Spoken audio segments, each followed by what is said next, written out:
58வது சங்கீதத்தை எடுத்துக்கொள்ளும். ஒரு வசனமாய் மாறி மாறி வாசிப்போம். மகளாயாத் என்னும் வாத்தியத்தில் வாசிக்க கோராகின் புத்திரரில் உள்ள ராகத் தலைவனுக்கு ஒப்புவிக்கப்பட்ட எஸ்ராகியனாகிய ஏமானின் போதக சங்கீதம். என் ரட்சிப்பின் தேவனாகிய கர்த்தாவே, இரவும் பகலும் உம்மை நோக்கி கூப்பிடுகிறேன்.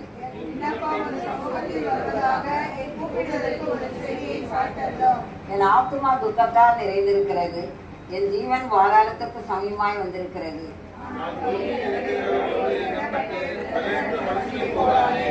மரித்தவர்களில் ஒருவனை போல் நெகிழப்பட்டிருக்கிறேன். நீர் இனி ஒருபோதும் நினையாதபடி உமது கையால் அறுப்புண்டு போய் பிரேத குழியிலே கிடக்கிறவர்களைப் போல் ஆனேன்.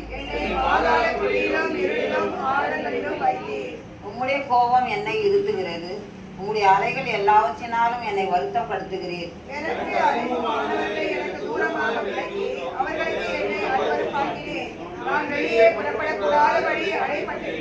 துக்கத்தினால் என் கண் தொய்து போயிற்று. கர்த்தாவே, அனுதினமும் நான் உம்மை நோக்கி கூப்பிடுத்து உமக்கு நேராக என் கைகளை விரிக்கிறேன்.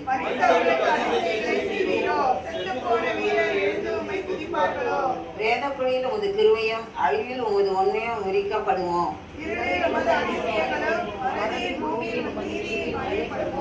நானோ கர்த்தாவே, உம்மை நோக்கி கூப்பிடுகிறேன்.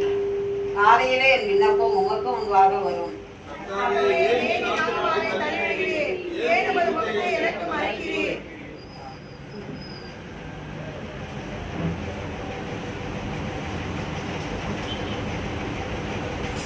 கர்த்தாவே, என் ஆத்துமாவை தள்ளி விடுகிறேன். ஏன் உமது முகத்தை எனக்கு மறைக்கிறேன்? சிறு வயது முதல் நான் சிறுமைப்பட்டவனாய் மாண்டு போகிறவனாய் இருக்கிறேன். உம்மால் வரும் திகில்கள் என் மேல் சுமந்திருக்கிறது. நான் மனம் கலங்குகிறேன். உம்முடைய எரிச்சல்கள் என் மேல் குறைந்து போகிறது. உம்முடைய பயங்கரங்கள் என்னை அடம் பண்ணுகிறது. அவைகள் நாடோறும் தண்ணீரைப் போல என்னை சூழ்ந்து ஏகமாய் என்னை வளைத்துக் கொள்கிறது. சேர்ந்து வாசிப்போம். சிநேகிதனையும் தோழனையும் எனக்கு தூரமாக விலக்கி